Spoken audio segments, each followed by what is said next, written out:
Welcome back everyone to George James & Associates Research Tools channel. Today I'm going to run you through just a little bit about how I search for articles and I'm able to find them fairly quickly. And there are a number of other ways to do it. You can go to Google Scholar, you can skim bibliographies or reference sections from articles that you already have or other resources that you already downloaded. But the main way to do it is to just look at your whatever electronic database that you have access to or research portal that you have access to. Usually it's through your institution. And so this is exactly where I am now on my institution's library website. And so I start with everything and then I narrow it down just in case something catches my eye after the initial search. And so what I do, like everybody else, is I start with the broad topic. And so let's say an example that I have been using in my ethics and financial planning class is a research question: do higher net worth clients prefer higher net worth advisors? So that's the research question. And so there are a number of things that you can do to start in your research quest. And so when you're looking for resources, let me just move some stuff off my desk here, then what you might do is you might start with the question itself. So you might type into the search box, do high net worth clients prefer high net worth advisors? And so adding the question mark I think is important because I believe the search algorithms function differently. If there's a question at the end of the thing that you type in there is a question, it'll just match it up. Now it could be limiting, right? So it might be better if you just leave it off, but that's one thing we will actually check on. The other thing to keep in mind though is that this is a search box. It's a search engine and it uses specific algorithms to return results. Because there are so many articles out there, if you just put in high net worth or if you put in clients or you put in real vague terminology, then it's going to return greater number of results. And so what you can do is you can shorten this, but let's just, for the first time through, let's just type this in because this is what we would normally do, right? If we're just an average person, we'd probably type in the question exactly as it arises in our mind. But keep in mind that a lot of the focus on the results are probably going to be high net worth because it's mentioned twice in our question. So it's mentioned there and it's also mentioned there. All right, so let's search and see how this comes up. All right, so the first thing that you're going to notice, and again, all of these are going to be, it's going to be different. The interface will differ slightly based on your institution. So here you're going to see the resource types. You're going to see the content type. There's also other drop downs: publication year, author, subject, database, etc. And it's going to show you everything under the sun. So how many? That's interesting. That's yeah, it's 137 results. I'm surprised it's not more than that. But anyway, so what we would do then in this case is what I want to do is I want to filter out a bunch of things. Now the first thing I want to do up in the top left, and this is pretty common among library systems, is you want to retain the filters. Sometimes it's a checkbox, sometimes it's a little on and off switch, and so you want to retain the filters because you don't want to have to, what I'm about to show you, you don't want to have to do every single time. So we can see that only 2 results are books, the rest are articles, but I just instinctively will always click on articles because when you're doing research, most of the time you want peer-reviewed articles, which is exactly what we're going to do now. So article, full text, we don't want just citations, so we want links to things that we can actually read. This is less important if you have the time to wait around for interlibrary loans, which if it's digital, which most of them are in this day and age, can be fairly quickly, usually 1 to 3 day turnaround. But it's helpful if you just click on full text. If you click on open access, that means that it's going to only give you results that are free. And because you're already behind the paywall, because your institution and your tuition really went towards your subscription, so it's already been paid, you don't need to click open access, but you do need to click peer reviewed. Some systems, instead of peer reviewed, will say scholarly, and some say both. There's not really a huge difference. I suppose some scholarly articles could be, it could be the journal that's scholarly, but the actual work is not peer reviewed. But those two terms are largely synonymous for our purposes. And then a lot of institutions are going to require, professors are going to require that your document is in the last 5 years. The publication, all of your sources are in the last 5 years. But we're not going to select that for right now. So you just want to make sure up in the filters, you want to make sure that article is selected, full text, and peer reviewed, that those three are selected. And then it's going to, as you're selecting those, we went from like what was 134 down to 11. So describing complex charitable giving instruments, that really has nothing to do with what we're looking for. And you want to read the titles and just skim through the titles. And then if something looks like it might be germane to your research question, then you can read the summary or the abstract. It's basically the same thing in this case. 102nd annual accounts, whatever. That's not crime and punishment for lack thereof, financial fraud. We're not talking about fraud. We're talking about client net worth and whether that's whether that associates with advisor selection. Intangible resources influencing the international performance of professional service. Yeah, no, not really. Academic policy interface in post-apartheid. Nope. So some of these you're going to come across and just wonder, how in the world did this make it into my search? Valuation and hedge funds. Nope. The use of anti-money laundering tools to regulate Ponzi. Nope. Business marketing comes of age. Yeah, just looking through. Okay, so if nothing appears on the first page, I mean, there's only, I think it's 10 results per page, so there's just one more result to look at, but usually you're going to have hundreds and hundreds of results, and you're not going to want to just keep going page after page. Okay, yeah, so that wasn't useful. All right, so if most of the time you're going to, on the first go, you're going to have an experience like this where you may have,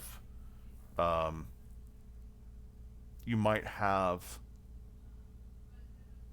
one result on the first page that's germane or relevant to your research question. Now, keep in mind that if you, after a while, you get to a sense of who in the field researches whatever your question is. Like, I know that Russell James, he's out of Texas Tech, and that's where he professes. And so he has done studies that I've read that talks about advisor selection, and that may be why this article, that isn't, the title alone doesn't seem germane.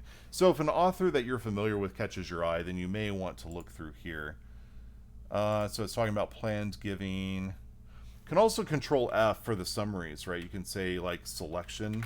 Okay, so that didn't come up. And you always want to test when you have a, when you do control F, you always want to test in a word that you absolutely know is there. So summary is there.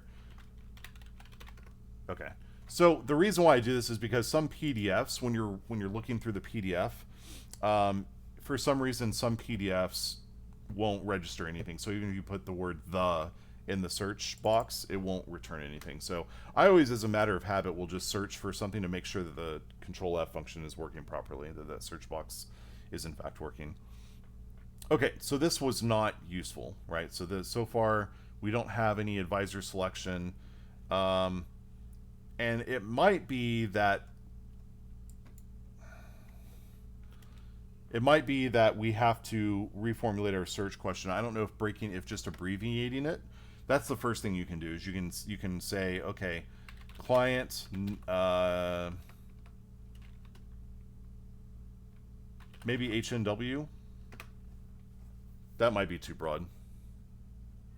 No, so nothing. Okay, so it does, a lot of times it doesn't like acronyms. So now we have a lot more results, and you can tell that our search criteria, our filters are already pre-selected because we made sure that was clicked. Risk management, high net worth clients. Okay, so it's risk management, but we're looking more at advisor selection. Let's see. Okay, where is it?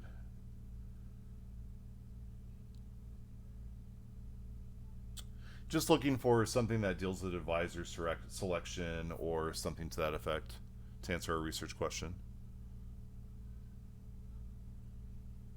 Yeah, so that's too broad. Client, high net worth, and advisor selection.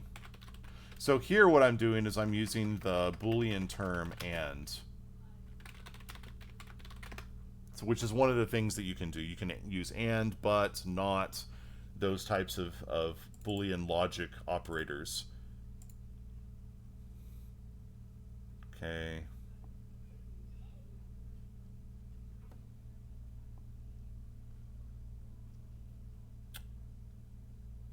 Let's see.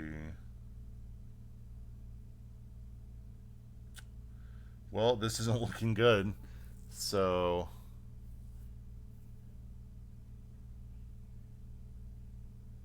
all right. So we've done the client net worth and we've done the joiner here, the conjunction of the two. So now let's just see, because we're talking about financial advisor selection. It may be that sometimes you just have to limit it, and if you're looking at two different things, you may have to search the other side.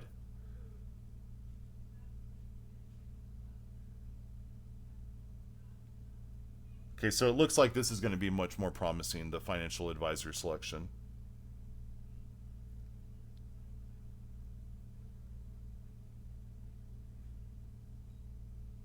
So that would be useful.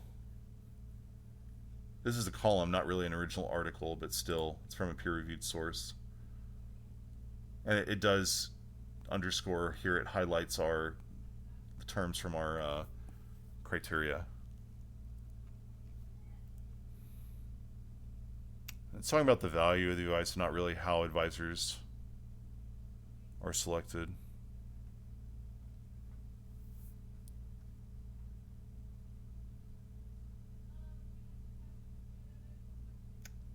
This might be useful to look at.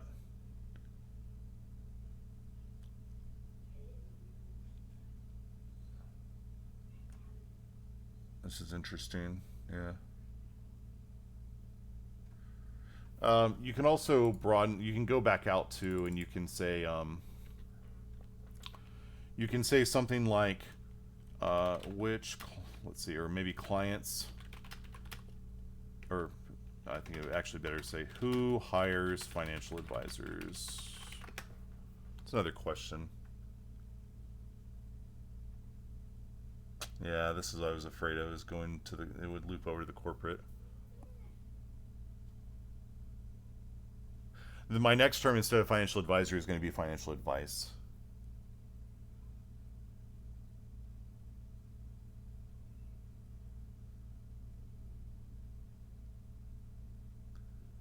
Let's see.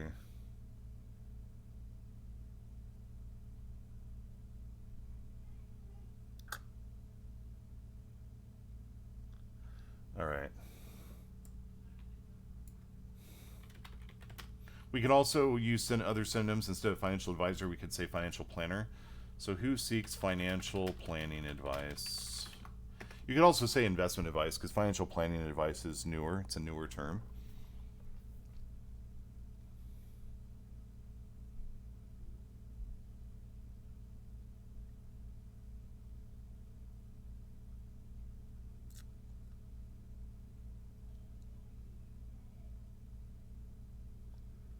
So this might be interesting, because if there's a study here, any quantitative study, it would probably use net worth as a control variable. Let's see. And you can just, as you're reading these titles, you can then pick up new terminology to then feed back into the search function. Let's see here. This would be another good one too. Okay, and then so you can just keep refining your search by doing that. The other thing you can do too is there should be advanced search. So there's always going to be an advanced search option.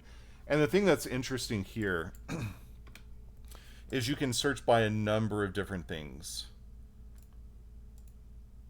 Okay, so it doesn't show it here until you actually search. But keyword, each one of these things has a code, like author. Where is it? Author is AU. I believe keyword is KY. A big one too, when you know that the article that you're looking for exists, but you just can't find it. You can back into finding the article by going to the It's the journal.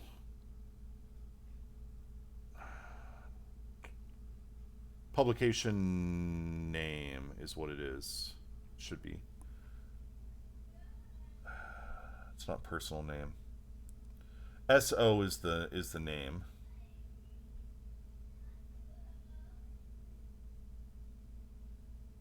Let's see, they may have changed that.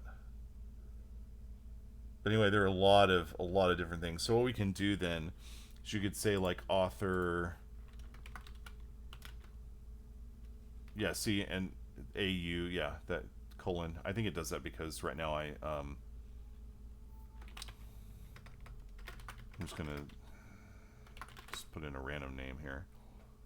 But I had searched for that other one before, which is why it came up with AU. Title is. It doesn't really matter at this point. We can just do this and see.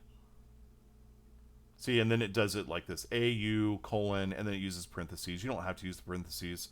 When you use the advanced search, though, a lot of times, even though this stays clicked, it actually unclicks all of your preferences. So keep that in mind, which is kind of annoying. So AU for author. Let's see. Title, I think, is just TI. Let's see. But anyway, you can get a sense for what the keywords are. So TI, yeah, that's what I thought. And then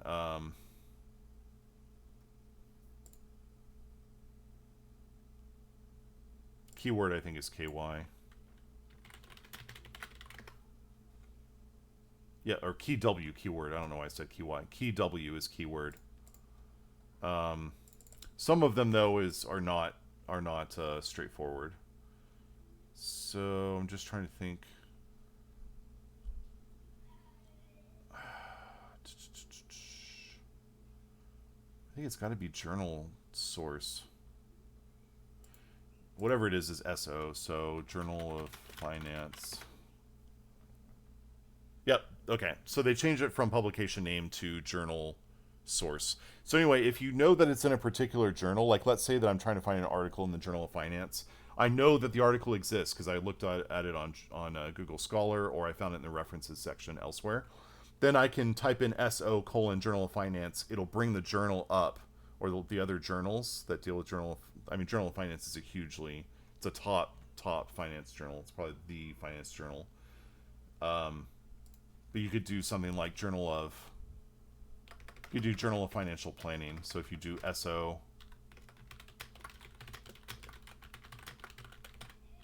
I don't know why it's being slow, but yeah, so that's editor's pick, Journal of Financial Planning. But anyway, even if it's an article within the journal, you can see that it's article in Journal of Financial Planning. So what you can do is you can click on the article, and then down here, right, it has the ISSN and the subjects, and so Journal of Financial Planning. You can click on that. Actually, it's going to take us back out. Okay, that wasn't useful. There's a place what you can do is you can click on. Yeah, I guess we go to Access Online. You want to view the full text. You don't want to view a PDF because sometimes it goes directly to the PDF and it bypasses the actual website of the publication. Yep, so what we would want to do, that's kind of what happened here, but it does give us Journal of Financial Planning. When we click on this, it should actually take us somewhere where we can choose volumes and, yeah, see. So now that we're on this site, if you know the issue and the volume, or the volume and the issue number, then what you can do at this point then, right, is you can start looking at the years or the year. So let's say that the article we were looking for was Journal of Financial Planning from 2013. You would go down to 2013, right, and then you can just view the issue. So this is a monthly periodical, right, because there's 12 in a specific year. And then you can just narrow it down that way. So that's a really good way. If you know the article exists but you just can't find it, you can back into it by going to the periodical, the journal in this case, and then just go through the back door that way to find the article. So that's essentially how I do it. If you want an exact phrase and nothing that's similar, then you would just use quotation marks. That's the last thing I'm gonna explain. So financial advisor. So this will only return results with this exact phrase. Use quotation marks for this. And so if we have to then, again, there's only one article. Okay, so that's not very commonly used. But yeah, we saw this before. This has financial advisor selection in the title, but it could also be in the summary or in the text itself that it would show up. But most often it will either be in the title or the summary. So by using financial advisor selection, we can also do it with high net worth client. And I mean, we haven't done the full text and everything else. I suppose I could just click on that right now and peer reviewed. Only 16 hits though, and we want to retain filters again. Come on, full text. Yeah. So 60 results, high net worth client. They did put a dash in there, or dashes, that's fine. High net worth. Yeah, so that again, it informs the results of your search will inform for future searches. It should. So then we would just put high dash net dash worth. Phantom, yeah, so sometimes they don't use that though, the phantom high net worth client. Yeah, so here we're getting, right, this is a really good way of doing it. We're getting a lot on high net worth clients. But again, you want to use and, but, other boolean logic operators. You want to use quotation marks. You want to use the search results that you've had, that you've already gained, to inform your future searches. And then finally, once you locate an article that you know exists, then what you can do is back into it by, again, doing SO and then journal of, say, econometrics or something. Okay, well, apparently that doesn't exist, but, you know, it could be anything, right? Not business related. It could be journal of biology. I'm sure there is one. And so you can do it that way, and find the journal itself, or you could even find an article that references, that has that journal, and then click on that, click through to get to the journal, and then find the volume in the issue that you need. That's it. I know this is a little bit longer video than I had hoped. I try to keep my videos around 10 minutes or so, but hopefully this gives you a much better way to navigate your library system's search engine. And I will probably post another video within the next couple of days. Haven't decided on the topic yet. There's so many good ones, but now that I've completed my dissertation and I'm now doctorally, I have a lot more time on my hands that I'm not having to constantly work on the dissertation and go through rounds and rounds of edits. So thank you all very much for watching. Don't forget to like and subscribe to my YouTube channel, and I will see you next time.